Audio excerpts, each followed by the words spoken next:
பசங்களா 2025 is about to end. நம்ம வந்து ஒரு விஷயம் நடக்கவே நடக்காது, பாசிபிளே இல்லை அப்படின்ற விஷயமே வந்து நடக்கும், நடத்த முடியும் அப்படின்றது நம்மளுக்கு ஆர்சிபி வின் பண்ணதுலேருந்து நம்மளுக்கு ஒரு பெரிய இன்ஸ்பிரேஷன் கிடச்சிச்சு. இப்போ விமென்ஸ் வேர்ல்ட் கப் யார் பாப்பா, விமென்ஸ்லாம் அதுவும் நம்ம இந்தியன் டீம்லாம் வந்து வின் பண்ணவே மாட்டாங்க அப்படின்னு நினச்சப்ப இந்த வருஷம் நம்மளோட விமென்ஸ் டீம், இந்தியன் டீம் வந்து வின் பண்ணி காமிச்சாங்க. ஓகே, ஸோ ஆல்ரெடி டிசம்பரோட எண்டுக்கு நம்ம வந்து வந்துட்டோம். ஸோ இன்னுமே ஒரு 10 நாள் தான் இருக்கு 2025 முடிகிறதுக்கு. ஸோ நெக்ஸ்ட் என்ன மேம், ஜான்வரி 1 ஸ்டார்ட் ஆக போகுது, 2026 ஸ்டார்ட் ஆக போகுது, இப்படி தானே நீங்கள் யோசிப்பீங்க. பசங்களா 2025ல நம்ம நிறைய விஷயங்கள் கற்றுக்கிட்டோம், நிறைய இன்ஸ்பிரேஷன் வந்து எனக்கும் இருந்துச்சு. கண்டிப்பா அது வந்து உங்களுக்கும் இன்ஸ்பைரிங்கா இருக்கும் தான் நான் ஃபர்ஸ்ட் உங்ககிட்ட அதை பத்தி பேச போறேன். மேம் என்ன சொல்ல வரீங்க? எஸ் பசங்களா, சொல்றேன் உங்ககிட்ட. ஸோ இந்த 2025ல நம்ம என்னென்னலாம் நடக்காது, பாசிபிளே இல்லை அப்படின்னு நினைச்சோமோ அந்த விஷயங்கள்லாம் நடந்துச்சு. ஸோ ஃபார் எக்ஸாம்பிள் எனக்கு பின்னாடி இருக்கிற பிக்சர்ஸ்லேயே உங்களுக்கு வந்து தெரியும். ஸோ ஒன்று வந்து நிறைய பேர் ஆர்சிபி ஃபேனாக இருப்பீங்க. ஸோ ஆர்சிபி ஃபேனாக இருந்தீங்கன்னா கண்டிப்பாக இதை வந்து நீங்கள் ஃபீல் பண்ணியிருப்பீங்க. ஒவ்வொரு தடவையுமே ஐபிஎல் வந்து நடக்கிறப்ப ஈசாலா கப் நம்தே, ஈசாலா கப் நம்தேன்னு சொல்லிட்டு இந்த ஆர்சிபி ஃபேன்ஸ் வந்து கண்டிப்பாக வந்து என்ன சொல்லிட்டு இருப்பாங்க, சொல்லிக்கிட்டே இருப்பாங்க. பட் அவங்கள ட்ரோல் பண்ணி நிறைய பேர் இருப்பாங்க. உங்களால் வந்து இதை சொல்ல மட்டும்தான் முடியும், கண்டிப்பாக உங்களால் கப் அடிக்கவே முடியாது அப்படின்னு வந்து சொல்லிட்டு இருப்பாங்க. நிறைய மீம்ஸு, ட்ரோல்ஸ்லாம் இருந்துச்சு. பட் அதெல்லாம் தாண்டி யோசிச்சு பாருங்களேன், ஒரு பிளேயர் வந்து ஸ்டேடியம்ல விளையாடுறப்ப எல்லாருமே வந்து மற்ற ஆப்போசிட் டீமுக்கு வந்து சியர் அப் பண்ணிட்டு இருக்கிறப்ப, அண்ட் ஈவன் உங்க சைடுமே வந்து சியர் அப் பண்ணிட்டு இருக்கிறப்ப, like and you know that நம்ம இது வரைக்கும் வின் பண்ணதே இல்லை, அப்படி இருந்துமே வந்து நீங்க விளையாடுறதுன்றது வந்து பார்த்தனா it's very very very difficult. Okay, so stadium மொத்தமே எல்லாருமே வந்து நினைப்பாங்க ஆப்போசிட் டீம்ல தான் வின் பண்ணுவாங்கன்னு சொல்லிட்டு, உன்னால முடியவே முடியாது அப்படின்னு சொல்றப்பயுமே நீ அந்த ஸ்டேடியம்ல விளையாடி என்னால முடியும் அப்படின்னு விளையாடுறதுன்றது ரொம்ப ரொம்ப கஷ்டம். அதையும் தாண்டி ஒரு 10 வருஷம் இல்லை ஒரு 5-6 வருஷமா நீ கப்பே வின் பண்ணல, ஆனாலும் நீங்க வந்து கப் வின் பண்ணுவோன்றீங்களே, உன்னால முடியாது அப்படின்னு நினைச்சிட்டு இருந்தவங்க எல்லாருமே இந்த 2025ல இந்த ஐபிஎல்க்கு அப்புறம் எல்லாருமே வந்து பயங்கர ஷாக் ஆயிட்டாங்க. எதனால? எஸ், ஸோ நம்மளோட ஆர்சிபி வந்து ரொம்ப வருஷமா இருந்த அந்த ஒரு பிளாக்கரை வந்து பிரேக் பண்ணி, எஸ் நீங்க என்னதான் வந்து ட்ரோல் பண்ணிக்கோங்க, நீங்க வின் பண்ணவே முடியாதுன்னு சொல்லிக்கோங்க, எங்கனால முடியும்டா அப்படின்னு சொல்லிட்டு அதை சொல்ல மட்டும் செய்யல, அவங்க வின் பண்ணி காமிச்சிட்டாங்க இல்லையா. ஸோ இந்த ஒரு அச்சீவ்மெண்ட் வந்து எல்லாரோட கண்ணையும் ஓப்பன் பண்ணுச்சு. என்ன? ஸோ உன்னால நம்ம வந்து ஒரு விஷயம் நடக்கவே நடக்காது, பாசிபிளே இல்லை அப்படின்ற விஷயமே வந்து நடக்கும், நடத்த முடியும் அப்படின்றது நம்மளுக்கு ஆர்சிபி வின் பண்ணதுலேருந்து நம்மளுக்கு ஒரு பெரிய இன்ஸ்பிரேஷன் கிடச்சிச்சு இல்லையா. அதே மாதிரி தான் நம்ம women's world cup, women world கப்லாம் யாராச்சும் பார்ப்பாங்களா அப்படின்னு தான் நிறைய கொஷின் வரும் இல்லையா. நம்ம வேர்ல்ட் கப்னாவே மென்ஸ் வேர்ல்ட் கப் தான், அதுக்கு தான் பயங்கர ஹைப் இருக்கும். விமென்ஸ் வேர்ல்ட் கப் யார் பாப்பா, விமென்ஸ்லாம் அதுவும் நம்ம இந்தியன் டீம்லாம் வந்து வின் பண்ணவே மாட்டாங்க அப்படின்னு நினச்சப்ப இந்த வருஷம் நம்மளோட விமென்ஸ் டீம், இந்தியன் டீம் வந்து வின் பண்ணி காமிச்சாங்க. ஓகே, ஸோ இவங்க 2 பேருக்குமே, இந்த 2 டீமுக்கும் இருக்கிற இன்ஸ்பிரேஷன் சிமிலாரிட்டி என்னன்னு பார்த்தோன்னா, இவங்களுக்கு 2 பேருக்குமே பின்னாடி இருந்த take they can't do it, that is not possible அப்படின்ற ஒரு டேக் தான் இருந்துச்சு. அதெல்லாம் பிரேக் பண்ணி அவங்க வின் பண்ணியிருக்காங்க. ஸோ கண்டிப்பா பசங்களா, உங்க பின்னாடியுமே நீங்க ஸ்டூடெண்டா இருக்கிறீங்க, 10th ஸ்டாண்டர்ட் ஸ்டூடெண்ட்ஸா இருந்தீங்கன்னா நிறைய பேர் வந்து நீ வந்து 9th வரையும் நல்லாவே படிச்சதில்ல, ஸோ இதுக்கு மேல நீ வந்து 10th வந்து சென்டம் எடுப்பேன்னு சொல்றியே, அதெல்லாம் பாசிபிளே இல்லை அப்படின்னு சொன்னாங்கன்னா, நீ இந்த 2 எக்ஸாம்பிளை இன்ஸ்பிரேஷனா எடுத்து நீங்களும் என்ன கொடுக்கலாம், ஒரு பெரிய சக்சஸ் ஸ்டோரிய நீயுமே வந்து உன் ரிலேட்டிவ்ஸ் முன்னாடி, உன் ஃப்ரெண்ட்ஸ் முன்னாடி யார் யாரெல்லாம் உன்னாலலாம் வந்து நெறைய மார்க்லாம் எடுக்கவே முடியாது அப்படின்னு சொன்னாங்களோ, அவங்களுக்கு முன்னாடி உன்னோட மார்க் ஷீட்ட எடுத்துட்டு போய் காமிக்கலாம். ஓகே. ஸோ அதுக்கு வந்து கண்டிப்பா பசங்களா இனிமேல் இருக்கிற இந்த 2 மாசத்துல நீ இதெல்லாம் ப்ரூவ் பண்ணி காமிக்கணும். சரியா? Ma'am, yes ma'am. எனக்கும் பயம் வந்துருச்சு. இவ்ளோ நாள் நான் ஏனோ தானோன்னு விட்டுட்டேன். பாத்துக்கலாம், பாத்துக்கலாம். அதுக்கப்புறம் படிச்சுக்கலாம் அப்படின்னு விட்டுட்டேன். பட் 2 மாசம் தான் இருக்கு. ரொம்ப பயமா இருக்கு. ஏதாச்சும் சொல்லுங்க மேம். என்னால முடியுமான்னா, எஸ் பசங்களா, கண்டிப்பா முடியும். சரியா? ஸோ ஒவ்வொரு ஆஸ் அ டீம் நி எப்படி இவங்க வின் பண்ணாங்களோ, ஆஸ் அன் இண்டிவிஜுவல் இவங்கலாம் வந்து நம்மளுக்கு வின் பண்ணி காமிச்சிருக்காங்க.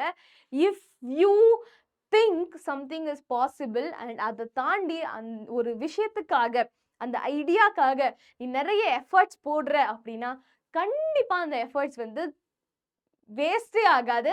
அது வந்து வின் ஆகும் அப்படின்றதுக்கு இவங்கலாம் தான் எக்ஸாம்பிள்ஸ். ஒரு சின்ன பையன் என்னது யங்கஸ்ட் வேர்ல்ட் சாம்பியன்ஷிப் பட்டத்த வந்து எடுத்திருக்கான். அதெல்லாம் வந்து பாசிபிளே இல்ல. எவ்ளோ பெரிய மேக்னஸ் கால்சனையே இவன் வந்து தோற்கடிச்சிருக்கான். அதுக்கு அவன் பண்ண விஷயம் என்ன? ஒண்ணும் இல்ல. எந்த விஷயத்தையும் பண்ணாம அவனுக்கு எது வருதோ, அந்த ஒரு விஷயத்துல அவன் ஃபோக்கஸ் பண்ணி அதுக்கு எஃபர்ட்ஸ் போட்டுட்டே இருந்தான். வேற எத பத்தியும் அவன் கண்டுக்கவே இல்ல. Okay. So hard work paid him off. And next நம்ம அஜித், தல அஜித். இவங்க வந்து என்னதான் வந்து இவங்களுக்கு பெரிய ஃபேன் பேஸ் இருந்தாலும், அவங்க அப்படியே சினிமாலயே போயிருக்கலாம். But he had this passion. Okay. கார்ல அவ்ளோ பேஷன் இருந்ததுனால, கார் ரேசிங்லனால, even after this much age win பண்ணி காமிச்சிருக்காங்க. என்னது? நீ எப்ப ஸ்டார்ட் பண்ணாலும் சரி, உன்னால வந்து ஒரு விஷயத்த சக்சஸ்ஃபுல்லா பண்ண முடியும்னு சொல்லிட்டு, he said this example. And next யார்? இவங்க யாரு அப்படின்னு நெறைய பேர் யோசிச்சுட்டு இருப்பீங்க. He is Sridhar Vembu, CEO of Zoho company. Okay. Microsoft, கூகுள்ன்றது எல்லாமே எம்என்சி கம்பெனி. பட் அதுக்கு ஈக்குவலா இந்தியன்னாலயும் முடியும்டா அவ்ளோ பெரிய கம்பெனி. அந்த மாதிரி ஒரு சாஃப்ட்வேர் பில்ட் பண்ணலாம்னு சொல்லிட்டு, இவர் என்ன பண்ணியிருக்காரு? இவர் வந்து ஜோஹோ அப்படின்ற கம்பெனிய வந்து பில்டப் பண்ணி கூகுள் அண்ட் மைக்ரோசாஃப்ட்டுக்கு ஈக்குவலா, ஏன் அதையும் தாண்டி அவங்க ஜோஹோல எல்லா விதமான ஆப்ஸ்லாம் வந்து பில்டப் பண்ணியிருக்காங்க. And is from Tamil Nadu. So இவங்க எல்லாமே பண்ண ஒரே விஷயம் என்ன? ஏன் அவங்க மத்தவங்கனால முடியாதது என்னால வந்து முடியாதுன்னு நான் ஏன் நினைக்கணும்? என்னாலயும் முடியும் அப்படின்னு சொல்லிட்டு தே believed in themselves. Okay. So அதே மாதிரி பசங்களா, நீங்க இதுவரைக்கும் உன்ன வந்து டேக் பண்ணி, "நீ நல்லா படிக்காத பையன், நீ நல்லா படிக்காத பொண்ணு, உன்னாலலாம் வந்து மார்க் எடுக்க முடியாது. நீ என்ன கடைசி நேரத்துல இப்ப படிச்சனா, இன்னும் 2 மாசத்துல படிச்சனா படிக்க முடியுமா?" அப்படிலாம் நெறைய பேர் வந்து கேலி பண்ணிட்டு இருப்பாங்க. அண்ட் நீ வந்து நான் வந்து டாப்பர் ஆகணும், 450 மார்க்ஸ் எடுக்கணும், 500 எடுக்கணும், 600 எடுக்கணும் அப்படின்னு சொல்றப்ப கேலி செஞ்சுட்டு இருந்தாங்கன்னா, அவங்களுக்கு you have to prove them wrong that உன்னால முடியும்னு சொல்லிட்டு யூ ஹேவ் டு ப்ரூவ். அதுக்கு தான் நான் இந்த ஜான்வரி, பிப்ரவரி ஸ்டடி பிளானோட வந்திருக்கேன். சரியா? ஸோ இந்த பப்ளிக் எக்ஸாம்ல சென்டம் வாங்கணும்னா, கண்டிப்பா வந்து பசங்களா மோட்டிவேஷன் ஒரு நாள் தான் வரும். நான் இந்த வீடியோ முடிச்சதுக்கு அப்புறம் உனக்கு இந்த மோட்டிவேஷன் போயிடலாம். ஓகே. பட் என்னது முக்கியம்? நான் ஆல்ரெடி சொன்ன மாதிரி கன்சிஸ்டன்சி அண்ட் டிசிப்ளின் முக்கியம். இப்ப இவ்ளோ நாள் இவ்ளோ பேருக்கு நான் சொன்னேன்ல, இவங்களுக்கெல்லாம் வந்து யாராச்சும் டெய்லியும் மோட்டிவேஷன் குடுத்துட்டு இருப்பாங்கன்னு நினைக்கிறியா? கிடையவே கிடையாது. ஓகே. அவங்களுக்கு உள்ள இருக்கிற அந்த தர்ஸ்ட், ஓகே, அவங்க பில்டப் பண்ண அந்த டிசிப்ளின் டெய்லியும் என்னதான் வந்து மூட் இல்ல, எனக்கு வந்து உடம்பு சரியில்ல அப்படின்னு இருந்தாலுமே, அவங்க அவங்களோட கோலுக்கு வந்து எஃபர்ட்ஸ் போட்டுட்டே இருந்தாங்க. அத நீ பில்டப் பண்ணிட்டா போதும். கண்டிப்பா you can also do it. So இந்த 2 மந்த்ஸ்ல நீ இந்த ஸ்டடி பிளான ஃபாலோ பண்ணணும். சரியா? ஸோ நீ வந்து இந்த மைண்ட் செட்டோட தான் நீ வந்து இந்த 2 மந்த்ஸ் இருக்கணும். சரியா? ஸோ என்ன மைண்ட் செட் அப்படின்னு பார்த்தோம்னா, I want to see what happens if I don't give up. இவ்ளோ நாள் வந்து நான் ஒழுங்கா படிக்கல மேம். எனக்கு நெறைய ப்ராப்ளம் இருக்கு. என்ன ப்ராப்ளம் அப்படின்னா, நெறைய பசங்க என்கிட்ட சொன்னது வந்து, மேம் என்னால உட்கார்ந்து படிக்கணும்னு ஆசை இருக்கு. பட் உட்கார்ந்து மூடு வர மாட்டேங்குது மேம். நான் கொஞ்ச நேரத்திலேயே அப்படியே விட்டுட்டு போயிடுறேன். அப்படியே புக்க மூடி வச்சுட்டு போயிடுறேன். அதுதான் என்னோட ப்ராப்ளமே. படிக்கணும்னு ஆசை இருக்கு. ஆனா என்னால படிக்க முடியல அப்படின்னு சொல்லிட்டு கிவ் அப் பண்ணிட்டு போயிடுறேன். ஸோ பசங்களா, இனிமேல் நீ பண்ண வேண்டியது என்ன தெரியுமா? யூ ஷுட் நோ நீ வந்து கிவ் அப் பண்ணக்கூடாது. ஓகே. கொஞ்ச நேரம் பாருங்க. ஒரு 21 நாள் அட்லீஸ்ட் இந்த டிசம்பர் எண்ட் வரைக்கும் ட்ரை பண்ணி பாருங்க.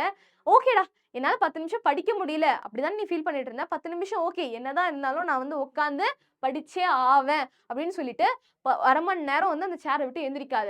ஓகே. டெய்லியும் இந்த மாதிரி 1/2 மணி நேரம் சேர்ல உட்கார்ந்து படிக்க ஆரம்பிங்க. பிகாஸ் நான் ஒரு படத்துலயும் பார்த்தேன். அவனுக்கும் அதே ப்ராப்ளம் தான். என்னது? உட்காந்து படிக்க முடியாது. டக் டக்குன்னு எந்திச்சு போயிடுவேன். மூடு போயிடும். டிஸ்ட்ராக்ட் ஆயிடுவேன். ஃபோன் பார்த்துருவேன். இதான் அவனோட ப்ராப்ளமே. ஒண்ணும் இல்ல. அவங்க ஃப்ரெண்ட்ஸ்லாம் சேர்ந்து என்ன தெரியுமா பண்ணுவாங்க? டெய்லியும் இந்த டைம்லேருந்து இந்த டைம் நீ உட்காந்து படிச்சே ஆகணும்னு சொல்லிட்டு, அந்த டைம்ல வந்து அவன் 1/2 மணி நேரம் உட்காந்து படிச்சுட்டான் அப்படின்னா, ஒரு டிக் போட்டுட்டு என்ன பண்ணுவாங்க, அவன் ஃப்ரெண்ட்ஸ் மோட்டிவேட் பண்ணிட்டே இருப்பாங்க. "பண்ணுடா, பண்ணுடா ஒரு 30 நிமிஷம் தான், 30 நிமிஷம் தான்" சொல்லிட்டு. இந்த மாரி அவன் டெய்லியுமே வந்து ஒரு 30 நிமிஷம் தான் வந்து உட்காந்து படிக்க ஆரம்பிச்சான். ஆட்டோமேட்டிக்கா அவனுக்கு அது ஒரு ஹேபிட் ஆயிடுச்சு. அப்புறம் அவனால படிக்க முடியுது. அவனால உட்கார்ந்து படிக்க முடியுது. ஓகே. ஸோ நீங்களும் அந்த மாரி ட்ரை பண்ணி பாருங்க. டூ நாட் கிவ் அப் டா பசங்களா இந்த 2 மந்த்ஸ். ஏன்னா ஈவன் நானுமே வந்து 10th ஸ்டாண்டர்ட் படிக்கிறப்ப, நானும் ஒரு நவம்பர், அக்டோபர் வரைக்கும் குடுக்குறது எக்ஸாம் டைம்ல தான் படிப்பேன். பட் அதுக்கப்புறம் தான் எனக்குமே பயம் வர ஆரம்பிச்சு. உனக்கும் வந்து இந்த பயம் இப்ப தான் வரும்னு நெனைக்கிறேன். ஐயோ! இன்னும் 2 மாசம் தான் இருக்கு. எல்லாரும் வந்து இனிமேல் தான் இந்த ஹால் டிக்கெட் பத்தி பேச ஆரம்பிப்பாங்க. இந்த ரிசல்ட்ஸ் பத்தி பேச ஆரம்பிப்பாங்க. இந்த நோட்டிஃபிகேஷன்லாம் வரும். பப்ளிக் எக்ஸாம் நோட்டிஃபிகேஷன்லாம் வரும். இதெல்லாம் பார்த்து பயந்துருவீங்க. ஸோ அப்பதான் பயம் ஆரம்பிக்கும். ஐய்யய்யோ! டைம் இல்லன்னு சொல்லிட்டு. ஸோ அதனால தான் சொல்றேன். இப்ப உங்களோட பிரிப்பரேஷன ஸ்டார்ட் பண்ணாலும் கண்டிப்பா வந்து முடியும். ஸோ நீ வந்து என்ன பண்ணணும்? இந்த 2 மாசத்துல பயப்படாம, நீ வந்து அந்த பயத்தோட சேர்ந்து ஆக்ஷன் எடுக்க ஆரம்பிங்க. ஜஸ்ட் பயத்திலே இருக்காத. நீ எவ்ளோ படிக்க ஆரம்பிக்கிறியோ, நெறைய படிக்க படிக்க படிக்க தான் உனக்கு பயம் வந்து குறையும். அத நான் வந்து சொல்லிட்டேன். ஓகே. பயம் இருந்துச்சுன்னா, எப்ப அந்த பயம் போகும்? Only when you put consistent action. Okay. So இந்த ஸ்டடி பிளான ஃபாலோ பண்ணுங்க. ஓகே. இந்த 2 மாசத்துல ஜான்வரி, பிப்ரவரி, மார்ச்ல உனக்கு எக்ஸாம் ஸ்டார்ட் ஆயிடும். பிராக்டிகல்லாம் பிப்ரவரிலயே ஸ்டார்ட் ஆயிடும். ஓகே. ஆல்மோஸ்ட் உனக்கு 2 மாசம் ஒரு 60 மிஞ்சி போனா ஒரு 50 நாள் தான்டா. இத நீ 4 ஃபேஸா பிரிச்சுக்கோ. ஓகே. 4 ஃபேஸா பிரிச்சுக்கோங்க. ஒரு 50 நாள், 60 நாளா? ஓகே. ஒரு 20 நாள், 20 நாள், 20 நாள், 20 நாள். 20 நாள் கூட இல்ல. ஒரு 15 நாள். ஓகே. 4 ஃபேஸா பிரிச்சுக்கோங்க. ஃபர்ஸ்ட் ஃபேஸ்ல நீ என்ன பண்ற? இன்னையிலிருந்து நீ ஒரு ஜனவரி 10 வரைக்கும் நீ என்ன பண்ற? சிலபஸ கம்ப்ளீட் பண்ண போற. ஓகே. சிலபஸ கம்ப்ளீட் பண்ண போற. ஸோ இதுவரைக்கும் நீ விட்ட சாப்டர், வீக்கான சப்ஜெக்ட், வீக்கான கான்செப்ட், பேசிக்ஸ், ஃபவுண்டேஷன், சில இம்பார்ட்டன்ட் ஃபார்முலா, டெரிவேஷன் எதெல்லாம் நீ வந்து விட்டியோ, எதெல்லாம் நீ வந்து ஒழுங்கா எனக்கு வந்து ஸ்ட்ராங்கா இல்ல அப்படின்னு நீ நினைச்சியோ, அது எல்லாத்தையுமே இந்த ஃபேஸ்ல நீ வந்து முடிச்சிடணும். எல்லா சாப்டர்ஸையும் படிச்சு முடிச்சிடணும். சரியா? ஸோ இப்பதுல இருந்து டார்கெட்டை செட் பண்ணுங்க. ஜான்வரி 10க்கு முன்னாடி, இந்த பொங்கலுக்கு முன்னாடி நான் ஃபுல் ஃபவுண்டேஷன் எல்லா சாப்டர்ஸையுமே நான் வந்து ஒரு டைம் ஃபுல்லா படிச்சு முடிக்கணும். ஒரு சப்ஜெக்ட்ல இல்ல, எல்லா சப்ஜெக்ட்லயும் சொல்றேன். ஸோ பிளான போடுங்க. சரியா? ஸோ அந்த 15 நாள், 20 நாள் இருக்குதா?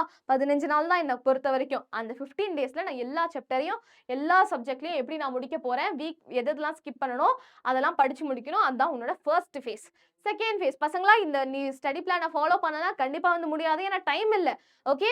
அடுத்த ஃபேஸ் என்னது? ஜான் 11 to Feb 5 நீ ஃபர்ஸ்ட் ரிவிஷன். ஓகே. ஆல்ரெடி நீ இந்த சிலபஸ் கம்ப்ளீட் பண்றப்பயே என்ன பண்ணணும்? வாரம் வாரம் வந்து நீ ரிவைஸ் பண்ணிக்கிட்டே இருக்கணும். மண்டே டு ஃப்ரைடே நீ படிக்கிற அப்படின்னா, சாட்டர்டே, சண்டே வந்து ரிவைஸ் பண்ணுங்க.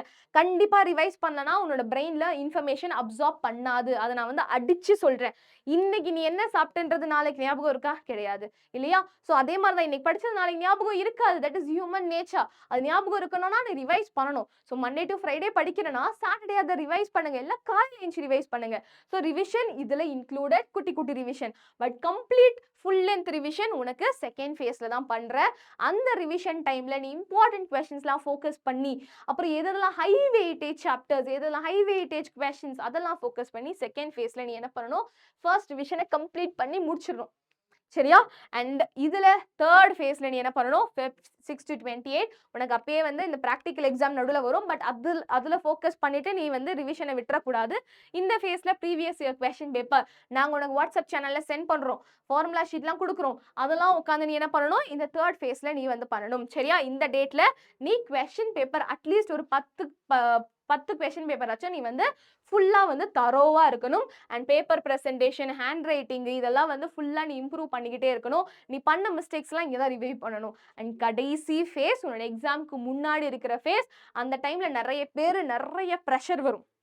சுத்தி சுத்தி ஸ்பெஷல் கிளாஸ், டெஸ்ட் அப்படி எப்படின்னு சொல்லிட்டு அந்த ஃபேஸ்ல வந்து நீ வந்து என்ன பண்ணணும்? காமா இருக்கணும். ஓகே. அந்த டைம்ல நீ என்ன பண்ணணும்? Final revision polishing phase. Okay. அந்த நீ பாலிஷிங் ஃபேஸ்ல வந்து என்ன பண்ணணும்? எப்படி எப்படிலாம் கீ பாயிண்ட்ஸ் வந்து நான் வந்து எழுதணும். சில டயக்ராம்ஸ் உனக்கு வந்து கஷ்டமா இருக்குன்னா எக்ஸ்ட்ராவா எஃபர்ட்ஸ் போட்டு ப்ராக்டிஸ் பண்றது. சில நியூமெரிக்கல்ஸ் ரொம்ப இம்பார்ட்டன்ட்னு சொன்னா அந்த நியூமெரிக்கல்ஸ்லாம் போட்டு பார்க்கறது. திரும்ப பாலிஷ் பண்ணணும். ஓகே. நீ படிச்ச கான்செப்ட்ஸை பாலிஷ் பண்ணணும். இந்த மாதிரி இந்த 4 ஃபேஸ் ஃபேஸாக நான் பிரித்து கொடுத்துருக்கேன். ஸோ இந்த பிளானை வந்து நீங்கள் ஃபாலோ பண்ணுங்க சரியா? ஸோ அப்படி ஃபாலோ பண்ணீங்கன்னா கண்டிப்பாக உன்னால் முடியும். ஸோ அதுக்கு நீ என்ன பண்ணணும், டெய்லி டார்கெட்ஸ் அண்ட் டெட்லைன்ஸ் வந்து செட் பண்ணணும் சரியா? ஸோ டெய்லியுமே வந்து ஸ்டடி ஹவர்ஸ் ஃபிக்ஸ் பண்ணிக்கோங்க. காலையில் 2 ஹவர்ஸ், உனக்கு காலையில் 2 ஹவர்ஸ் படிக்க முடியும்னா ஓகே, 3 ஹவர்ஸ்னா 3 ஹவர்ஸ் கூட is fine. So daily target set பண்ணுங்க. அந்த டெய்லி டார்கெட்டை முந்தின நாள் நைட்டே நீ என்ன பண்ணணும், எழுதி வச்சுக்கணும். பிகாஸ் காலையில் வந்து நம்ம பண்ண மாட்டோம் சரியா? ஸோ முந்தின நாள் நைட்டே வந்து அதை ஈஸியாக வந்து செட் பண்ணி வச்சுக்கோங்க. Daily study hours okay, minimum daily நீ வந்து 5 ஹவர்ஸ் படிக்கணும். ஸ்கூல் இதை தாண்டி, ஸ்கூலில் படிக்கிறத தாண்டி மினிமம் நீ டெய்லியும் 5 ஹவர்ஸ் படிக்கணும். அந்த 5 ஹவர்ஸை ப்ராப்பராக பிரித்து ஒவ்வொரு ஹவர்லையும் நீ என்னென்ன படிக்க போகிறேன்றதை நீ செட் பண்ணு. நெக்ஸ்ட் சப்ஜெக்ட் டார்கெட் ஓகே, இந்த சப்ஜெக்டில் ஸ்பெசிஃபிக்காக இந்த சாப்டரில் நான் என்ன படிக்க போகிறேன், சப்ஜெக்ட் ஸ்பெசிஃபிக் டார்கெட்ஸும் செட் பண்ணுங்கள். And weekly targets okay, daily targets முடிச்சதுக்கப்புறம் வீக்லி டார்கெட்ஸ் பண்ணிவிட்டு அதை நீ கம்ப்ளீட் பண்ணியான்னு வந்து டெட்லைன்ஸ் பண்ணணும் ஓகே. ஸோ பசங்களா, சில நேரத்தில் உன்னால் வந்து மண்டே சூப்பராக நீ வந்து படிச்சிருப்ப, ரொம்ப சாட்டிஸ்ஃபைடாக இருப்ப. டியூஸ்டே வந்து உன்னால் வந்து அவ்வளோ வந்து படிச்சிருக்க முடியாது. ஆனாலுமே நீ வந்து என்ன பண்ணணும், விட்டுறாமல் நீ வந்து படிக்கணும். 80% தான் கொடுத்துருக்க முடியும். வெனஸ்டே சுத்தமாக டவுன் ஆயிருக்கு, ஏதாச்சும் ஃபங்க்ஷன் வந்திருக்கும், இல்லை ஸ்கூலில் ஏதாச்சும் ஃபங்க்ஷன் இருக்கும், நீ வந்து படிக்கவே முடியாத நிலைமையிலேயே நீ படிச்சேன்னா ஸ்டில் தட் இஸ் ஃபைன். 5% கொடுத்தாலும் நீ காமிச்சே இல்லையா? ஸோ டெய்லியும் வந்து நான் படிச்சே ஆகணுன்ற ஒரு மைண்ட் செட்டோட இருங்க. And next Thursday 20%, Friday 70%, Saturday 90% கொடுத்துருக்கலாம், சண்டே 10%. பட் இருந்தாலும் நீ டெய்லியும் வந்து படிச்சிருக்க okay. So this is called as discipline okay. ஒரு நாள் விடாம நீ படிச்சிருக்க. So daily you have to show up okay, you have to show up. So that நான் டெய்லியும் நான் 100% கொடுக்க முடியும்னா கொடுக்கணும்னு ட்ரை பண்ணுங்க. பட் 100% வரலனாலுமே நீ வந்து என்ன பண்ணிடக்கூடாது, அப்படியே உன்னோட எனர்ஜி லெவல் கீழே போயிடக்கூடாது. ஓகேடா, என்னால் 1 மணி நேரம் படிக்க முடியலன்னா அட்லீஸ்ட் 10 நிமிஷம் படிச்சுட்டு போயிடுறேன் அப்படின்னு வந்து 10 நிமிஷமாச்சும் படிச்சுட்டு போங்க okay. So the art of not feeling 100% every day. But இருந்தாலும் நீ படிக்கிற அப்படின்னா ஹேட்ஸ் ஆஃப் ஓகே. ஸோ நீ வந்து நான் அப்புறம் படிச்சுக்கிறேன், அப்புறம் பார்த்துக்கலாம் அப்படியே லூஸில் விட்டுட்டேன்னு வையேன், கண்டிப்பாக வந்து உனக்கு லேட்டராக பேர்டன் ஆகிடும். அந்த டைமில் யாரும் உனக்கு ஹெல்ப் பண்ண மாட்டாங்க. ஏன்னா நீ தான் எக்ஸாம் எழுத போகிற சரியா? நாங்கள் உனக்கு என்ன பண்ணுவோம், நிறைய ஹெல்ப் பண்ணுவோம். பட் நீ தான் எக்ஸாம் எழுத போகிற சரியா? எங்கள் சைட்லேருந்து நாங்கள் என்ன ஹெல்ப் பண்ணுறது? நான் உனக்கு இந்த மாதிரி டெய்லியும் மோட்டிவேஷன் கொடுப்பேன், அண்ட் அதை தாண்டி கிளாஸ் எடுப்பேன், உனக்கு தேவையான விஷயங்கள் கொடுப்பேன். பட் நீ தாண்டா தம்பி சாப்பிட்ணும் சரியா? Okay, I can cook the breakfast for you, but you have to eat சரியா? நாங்கள் என்ன கொடுக்குறோம், நாங்கள் 1 ஷாட் செஷன்ஸ் கொடுக்குறோம், மேரத்தான் செஷன்ஸ் கொடுக்குறோம். இதெல்லாம் வந்து ப்ராப்பராக வந்து பாருங்க, ரீவைண்ட் பண்ணி பாருங்க ஓகே. அண்ட் வாட்ஸ்அப் சேனலில் ஜாயின் பண்ணிக்கோங்க. அதில் 1 மார்க் விசஸ் வரும், and important question PDF sent பண்ணுறோம், ஃபார்முலா ஷீட் சென்ட் பண்ணுறோம், previous year question paper sent பண்ணுறோம். அண்ட் வேறு என்னென்ன வேணும் அப்படின்னு சொல்லிட்டு கமெண்ட் செக்ஷனில் சொல்லுங்கள். கண்டிப்பாக வந்து அதையுமே நாங்கள் செட் பண்ணுறோம் சரியா? ஸோ பசங்களா, நாங்கள் ஃபுல் ரெடிடா, because teachers are ready. So students நீங்கள் ரெடியாக இருந்தீங்கன்னா கண்டிப்பாக உங்களோட ட்ரீம் மார்க்கை நீங்கள் அச்சீவ் பண்ணலாம். ரொம்ப கஷ்டமாக தான் இருக்கும், ஏன்னா இது வரைக்கும் நான் இந்த மாதிரி இப்போ டெய்லி உட்காந்து படிக்கிற பொண்ணு கிடையாது அப்படின்னு நீ ஃபிக்ஸ் பண்ணிட்டேன்னா கண்டிப்பாக முடியாது. பட் இருந்தாலுமே சில சேஞ்ச் நீ பண்ணி தான் ஆகணும் உன் லைஃப்பில். ஏன்னா இது உன்னோட மார்க், இது உன்னோட லைஃப். இந்த 10th ஸ்டாண்டர்ட் மார்க் தான் உன் லைஃப்பை டிசைட் பண்ண போகுது. 10th ஸ்டாண்டர்ட் மார்க் வெறும் குரூப் செலெக்ஷனுக்கு மட்டும் கிடையாதுடா பசங்களா. அது காலேஜ் லெவல், ஜாப் லெவல், நிறைய கவர்மெண்ட் எக்ஸாம்ஸ்க்கு கூட இந்த 10th ஸ்டாண்டர்ட் மார்க் தான் ரொம்ப முக்கியம். ஸோ சில சேஞ்ச் உட்காந்து படிக்கிறது கஷ்டமாக தான் இருக்கும். பட் கண்டிப்பாக அது நெசசரி. கண்டிப்பாக நீ வந்து ஃப்யூச்சரில் வந்து தேங்க் பண்ணுவேன், ஐயோ நல்ல வேலை மேம் சொன்னாங்க, நான் அன்றைக்கி உட்காந்து படித்தேன், நான் படிக்கலைன்னா கண்டிப்பாக என்னால் முடிஞ்சிருக்காது அப்படின்னு நீ வந்து என்ன பண்ணுவேன், ஃப்யூச்சரில் ஃபீல் பண்ணுவேன் okay. So what is your choice, pain of டிசிப்ளினா, பெயின் ஆஃப் ரிக்ரெட்டா? அதாவது நீ மேம் டெய்லியும் படிக்கிறது கஷ்டமாக இருக்குது, பட் இருந்தாலும் படிக்கிறேன், பட் ஆனால் கஷ்டமாக இருக்குது மேம், அந்த பெயின் வந்து ஒரு வகையில் உனக்கு வந்து யூஸ்ஃபுல்லாக இருக்கும், ரிசல்ட்ஸ் வரும். இதுவே வந்து பெயின் ஆஃப் ரிக்ரெட், ரொம்ப கஷ்டம்டா பசங்களா, சரி நான் அப்பயே படிச்சிருக்கலாமே, அப்பயே நான் முடிச்சிருந்தேன்னா இந்நேரம் வந்து நல்ல பொசிஷனில் இருந்திருப்பேன் அப்படின்னு சொல்லிட்டு இன்னுமே நிறைய பேர் ஃபீல் பண்ணிட்டு இருக்காங்க. அந்த ரிக்ரெட் உனக்கு வேணுமா, அந்த பெயின் வேணுமா, நீ தான் சூஸ் பண்ணணும். இப்போ நான் வந்து இந்த இந்த கஷ்டப்பட்டு படிச்சிடுறேன், அந்த கஷ்டமே எனக்கு ஓகே அப்படின்னா சூஸ் திஸ். இல்லை மேம் நான் ஜாலியாக இருந்துக்கிறேன், நான் வந்து ஃப்யூச்சரில் என்னன்னா எனக்கு என்ன அப்படின்னா you choose pain of regret okay. So what is your choice, இதுவும் கையில் தான் இருக்குது. ஸோ நீங்கள் எனக்கு சொல்லுங்கள் வாட் இஸ் யோர் சாய்ஸ்ன்னு சொல்லிட்டு, பெயின் ஆஃப் டிசிப்ளினா, பெயின் ஆஃப் ரிக்ரெட்டா ஓகே, கமெண்ட் செக்ஷனில் சொல்லுங்கள் okay. All the very best பசங்களா.